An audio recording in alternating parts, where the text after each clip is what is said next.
You know, sometimes you just have to make fun of things and laugh at things, or you'll end up going crazy.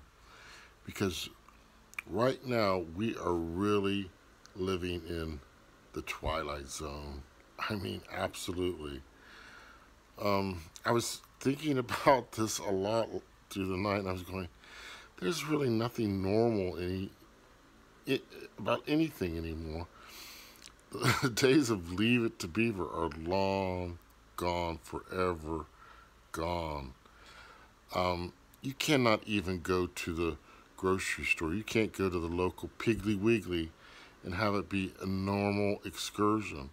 First of all, you're going to find empty shelves, and then you're going to find people all wearing their things, their face coverings, and then you might meet up with some Karen who objects to you going the wrong way with your buggy.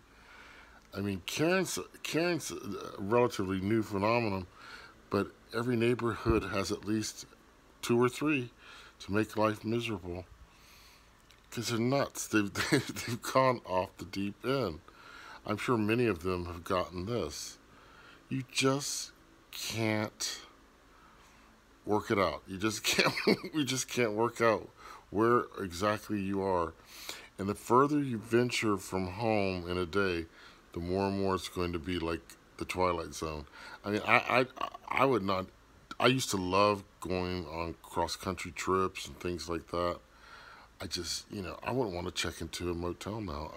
I wouldn't know the guy behind the counter, might turn into something on me. It's just you laugh so you don't cry, but it's getting worse and worse.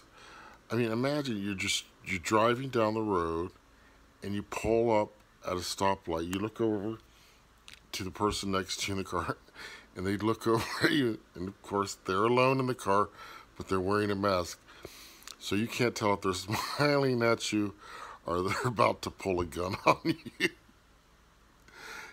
We live in the Twilight Zone.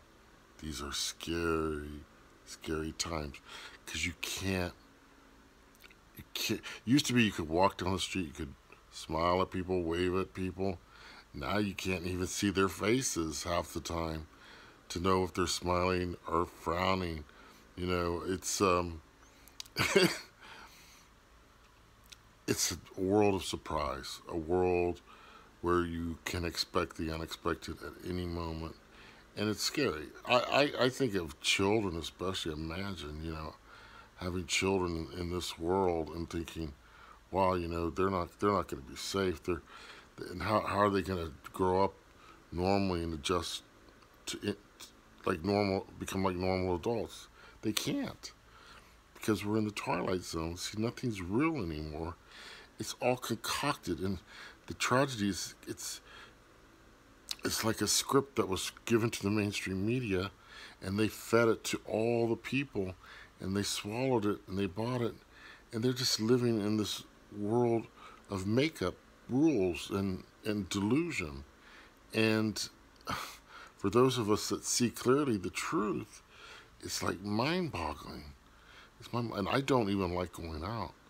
I think the world's become a very dangerous place. Even the local neighborhood park. Who knows what's going to happen there? So it shouldn't. It should not be this way, but it is this way, and this is the nightmare that we have bought into. And for those of us that didn't buy into it, we still have to put up with it for as long as we have to, until that glorious moment when he comes returning in the clouds to get us out of here. And how's that going to happen and how's that going to play out? I don't know, but I'm ever hopeful for it because, as I've said before, this world is completely over. It's not real to me. I mean, yesterday I was trying to listen to a little podcast of these people that were telling about their travels and where they lived around the world, and it's like I didn't relate. It's like, what world you're talking about? The old world or this new nightmare world? And we're talking about the new nightmare world. So it doesn't interest me. There's really nothing in this world that interests me like it used to, because it's all been tainted. It's all, even my interest in history, my interest in art, my interest in science, they've tainted it because the lies are so many. You know, there's just nothing real anymore. We truly are in the Twilight Zone.